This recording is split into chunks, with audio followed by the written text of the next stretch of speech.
Hey guys, welcome to FreeMMOStation. I'm Skylent, and on my personal channel, Skylent Games, I've been playing a lot of Paladins, and just in my personal time, not even doing videos. I've been having a lot of fun with Paladins, with my friends, been giving away codes. It's all been a good time, and hopefully you have too, but if you haven't, maybe this video will convince you to play the game. And I think one of the biggest sort of arguments for the game that I could make is that the characters are really interesting, and they're really fun.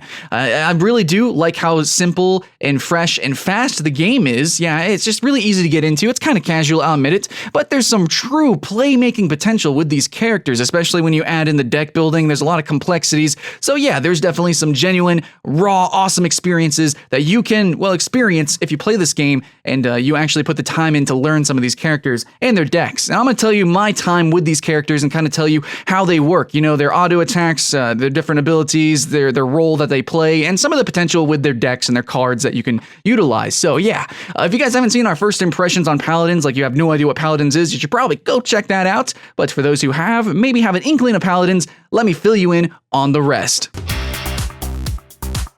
FreeMMOStation.com. So let's talk about Skye. She has a time bomb. Her auto attacks have poison applied to them if you activate poison bolts, and she can go invisible. Now her cards are definitely oriented very defensively. You would think that would be just full on damage, but that would probably make her a little bit OP. And at the same time, the cards that are very damage oriented, really you're going to be kind of wasting your time if you just go full damage with her, because you're going to be too squishy. As soon as you appear and as soon as people start hearing your bolts going across to them, then they're going to turn around and just one-shot you. So that's not exactly what you want to do. You want to have a mix, a balance. And that's what I like about Skye, is that, yeah, she is an assassin, and archetypal is kind of, to a T, except the time bomb makes her playstyle very differently. And because of the game mode type of Paladins, where you have to actually get on the conquest points and you have to take down towers and defend against the siege machines, the time bomb helps so much with that. So instead of just being a team deathmatcher, which would normally be an assassin role, you actually play the objective quite a little bit. And depending on the cards that you have, you can play it more or less. You can be more of an assassin, or you can be more of an area denial, anti-bunker kind of person. And I just like that sort of versatility with this character. Even though she looks and thematically seems like an archetypal assassin, she kind of breaks the mold just a little bit depending on how you play her with the deck building. Next up, we have Buck. Now, Buck is a big dude. I mean, he's kind of a nerd, though, if you actually listen to his voice lines, but he's a big, hulking freaking man, and his abilities justify that aesthetic as well. So we have Cataclysm, which is, if you guys have ever played Ymir from Smite, it creates a wall. It's kind of curved, though, so you can actually, it's really good at ganking. I mean, Buck is fantastic with his kit overall at being very aggressive, being very forward as a tank. So you can actually separate a team, an enemy team, and try to get their squishies out of line, or maybe their barrack or somebody else, somebody who can't just jump over the Cataclysm or around it. Try to separate them, and then you just kill them. You just destroy them. Your team destroys them. Or you can use Cataclysm. You get on the point, use Cataclysm to defend against pretty much every single projectile ever. I think Pip maybe might be able to curve some shots around, but that's pretty much it. Cataclysm is the best shield in the game, though it's short-lived, and I think some people can jump over it or go around it very quickly, like Evie. His next ability is Recovery. He can heal for 650 health over 4 seconds, though of course you're going to be buffing that up. You're going to make him so tanky, and generally he's actually not that tanky. I mean, you play really forward with this guy. You don't wait for people to come to you most of the time. So even though he does have Recovery, he actually isn't that tanky, and you are going to want to get some cards that kind of buff that up. Though with Heroic Leap, this is his third ability, you can do some crazy things. You do leap pretty far. You can get cards that make him double leap, like you can use leap twice, you can mount in the air, or you can do damage and knock back people when you land. There's so many different things that you can utilize with Heroic Leap, depending on your playstyle, though. If you want to play really aggressive, which I think you would want to if you're playing Buck, then you're going to want to upgrade Heroic Leap at least with one card, and leave everything else just to tanky stats. But you do want to be able to jump on people, because that's how you win games, guys. You don't want to let people respawn quickly, and you don't want people to respawn together as a team respawn. You want to dishevel the team. You want to separate the team, and you can do that physically with the Cataclysm, and also by killing people and ganking them and catching them out. Though, make sure that you yourself don't go too forward and get yourself caught out. He also uses a shotgun, though, so you do have to be close to people. Well, he can do some decent damage with it, I guess, but in the end, it's really slow, and it also has a very limited range. Next up, we have Cassie, the Hunter's Daughter. She does have a bow. It's really easy to use. It fires in a straight line. It's super easy to use. A blast shot is essentially the same thing as her auto attack, except modified. Depending on the cards that you get, though, it can modify into some insane ways. Like, I think you can, like, confuse people. You can knock back people. You can make it separate into, like, 3 different shots instead of just one big shot. And overall, Cassie is just, like, the archetypal ADC of this game if there was to be an ADC. And she's an archer, and that's how she works. Her other ability is called Scout. She sends her bird into the sky for 6 seconds. It marks and reveals enemies, though this isn't too dramatic. It's not always the greatest, though it can help to counter some people who like to flank a lot, like Evie. But the second component to that ability is when you activate it, it increases your damage by 15%. So overall, like Cassie, if you can consistently land your shots, you're going to be doing a lot of damage. And overall, her shots aren't that too hard to hit whatsoever. So yeah, she's actually pretty good at taking out other people on the other side of the actual conquest point and still being relatively safe thanks to her dodge roll. However, I will say the dodge roll is not the greatest escape in this game, and you are going to want to buff it up at least to 1 card, maybe like double the distance or increase speed after a dodge roll. And once you do that and you can start kiting people, Cassie is great at her DPS. But overall, she's actually very simplistic and pretty much is probably like the easiest character to get started with. But at the same time, she does have a little bit of skill cap whenever you're fighting people who are very mobile and you need to actually land your shots. So just remember that. If you like the ADC position in Smite, you're going to enjoy Cassie.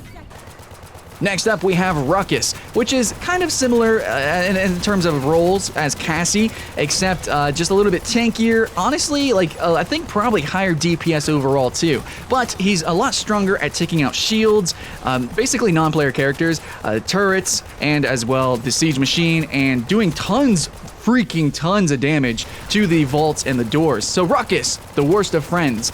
He's actually like a little gnome freaking goblin thing. I don't even know what he is, but whatever. He's a little dude, and he's in a suit of armor. It's kind of funny because the suit talks to him and it laughs at him too, because like whenever he dies, he's like, eject, eject! And then the freaking suit is just laughing at him like, okay, anyways, enough of that. I really like Ruckus.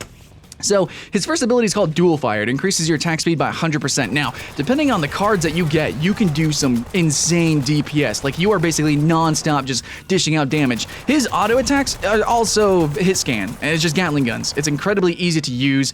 So whenever you increase your attack speed by 100%, you're just going to shred shields. You're going to shred everything. Nobody can do anything against you, basically.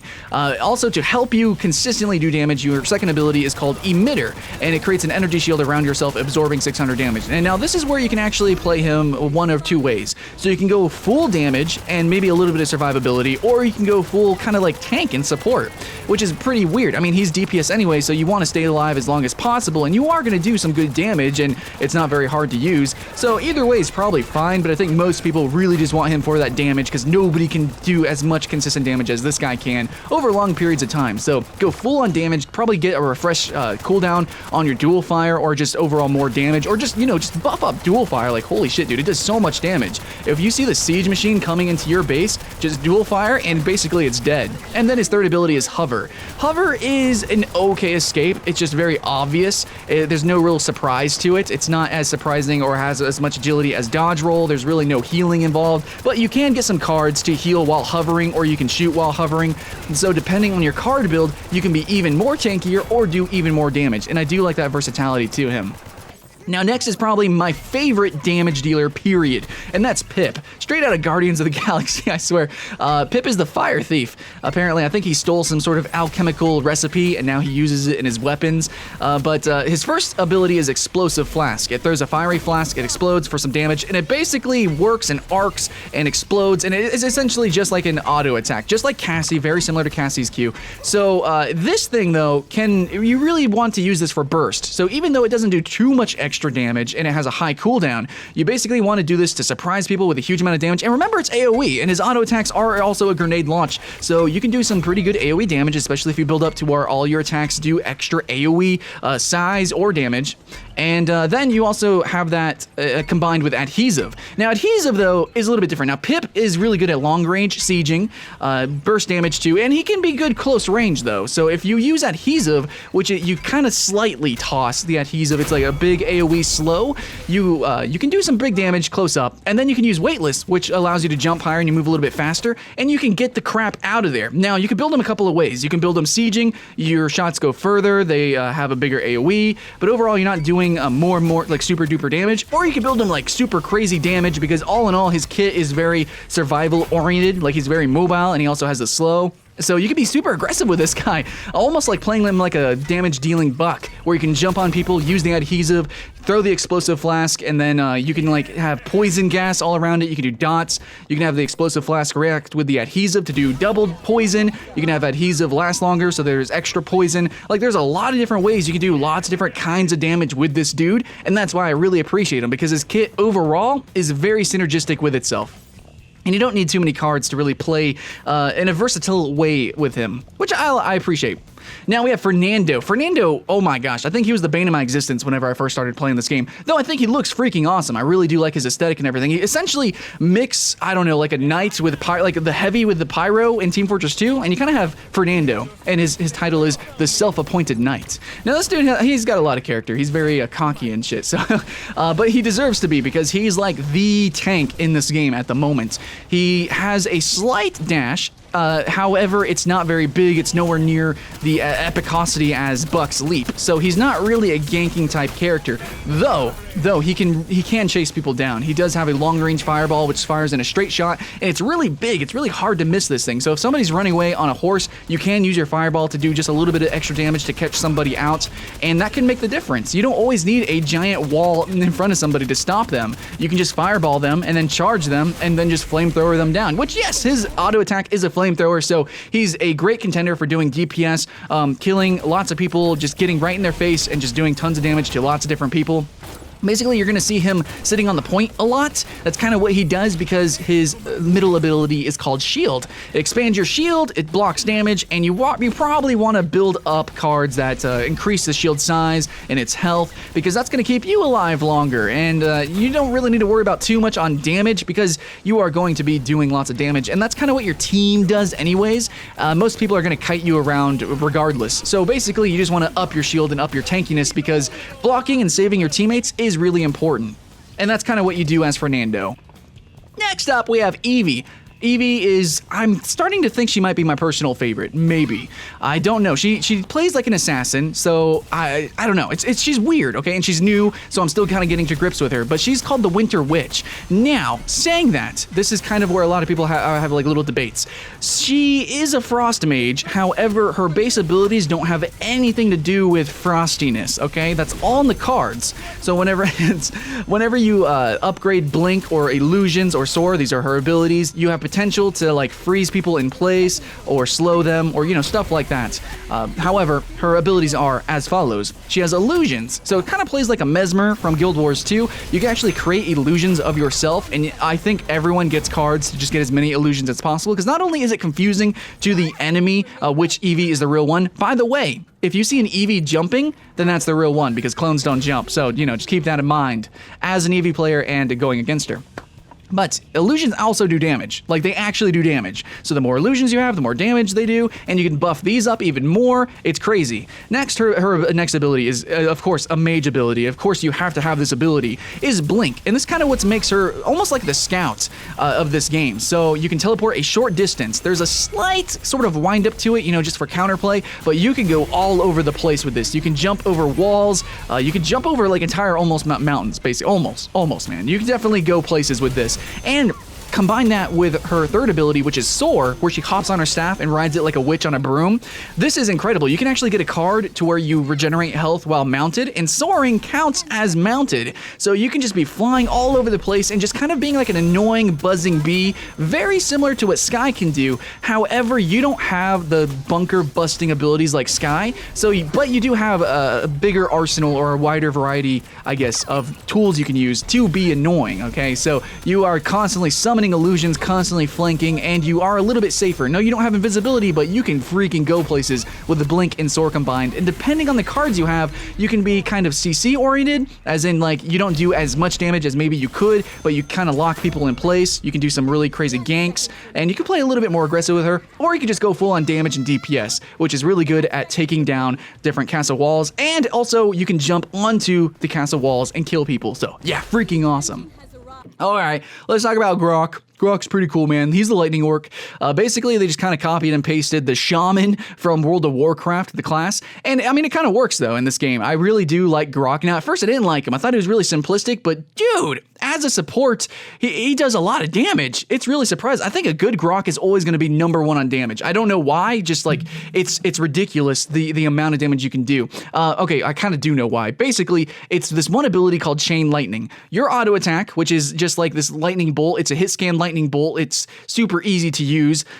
You have an ability that modifies that so that the weapon attacks will actually branch out. It chain lightnings to nearby people. And this is really good on defense, okay? So if this enemy siege machine is coming into your base and they're all huddled around it, you use chain lightning on the siege machine and it arcs to everyone around. This is the same whenever you're on attacking and they're trying to defend the doors and they're kind of near it. It's going to arc to them. Now, however, it doesn't arc if you're hitting a shield. So yeah, otherwise that'd just be way too strong. Now, his escape ability is called Ghost Walk. You become untargetable, and you move a little bit faster, but all in all, it's not super amazing. It's really predictable, and people can still chase you down, but, you know, there's a little bit of survivability, and it does match thematically. However, combined with Healing Totem, oh, this can get a little bit ridiculous. So you can do a lot of DPS, you can be super freaking annoying, and you lay down the Healing Totem, which you normally would want to do near, I don't know, whenever you guys are sieging, or you kind of bunkered down on the point or defending. You want to use your Healing Totem, and you can buff this up and give people like increased attack speed and stuff, and holy shit, dude, you can do some crazy DPS yourself, but you can also buff up other people's DPS and their survivability at the same time. So even if you're just solo, if you're caught out or something, you can still be annoying. You still do a lot of damage by just laying down the Healing Totem, ghost walking around, and chain lightning all over the place.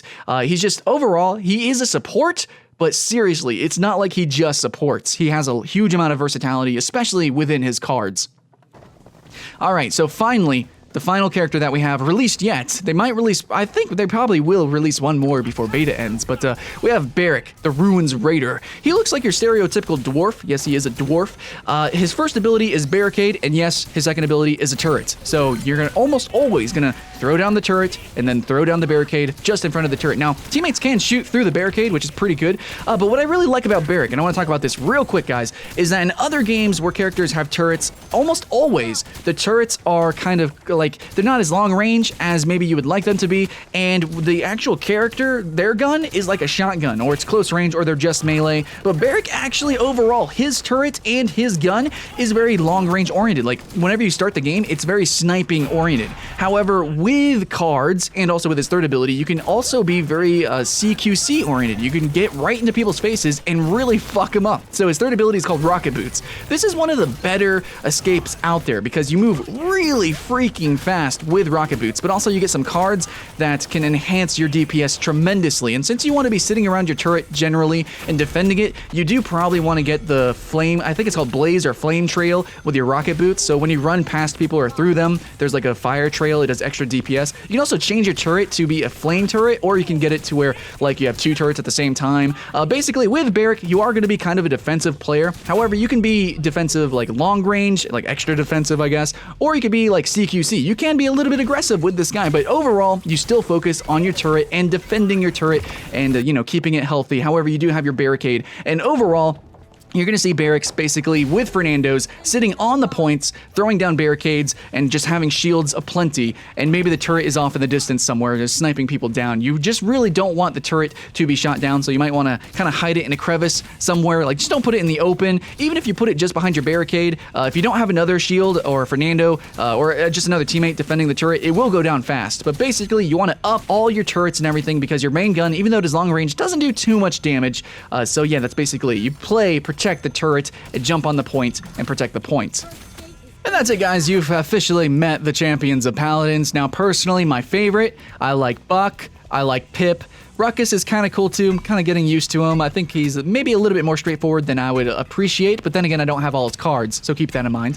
And then also Evie, who's out of the box, is tremendously fun. Now, a lot of these guys do seem kind of straightforward, I'll admit. Like Cassie, she is straightforward, but once you get all of the cards and once you go into the deck building, they might be a little bit more complex. And as the game evolves and we have more characters and archetypes and we get more, you know, just actual like different decks and potentials and I don't know, maybe even different game modes. I'm not unsure. I'm unsure. Different maps, maybe interact with different characters differently. Whatever. As the game evolves, we have no idea where it's going over these horizons, but just do know that all these characters, even though their base kits might seem simplistic compared to other games, it's the cards that evolve these characters and make them a tremendous amount of fun. Absolutely. But yeah, in saying that, man, it's just crazy fun. It's crazy fun seeing all these different kind of builds that people come up with, like Eevees with like mass clone armies, or Pips that are just jumping all over the place and throwing grenades and just going ham, or Bucks that are literally like soaring through the air. It's ridiculous, and it is a lot of fun. So yeah, the deck building definitely comes into part of the kits of this, and I can't go too in depth with that because, well, there's a lot of cards, and they're constantly adding to the cards and changing the cards. So yeah, the game is not out yet. Remember that. We're going to get more characters, we're going to get more cards, and overall the game is going to evolve, and it's going to be more fun as time goes on. So, if you haven't started playing yet, I hope you look forward to playing it at least when it releases. Thanks for watching. I'm Skylent with FreeMMOStation. Yes, I do play Paladins on my personal channel, youtube.com/SkylentGames. If you want to go check that out, and hopefully you do, and hopefully you subscribe to this channel, and hopefully I'll see you again next time.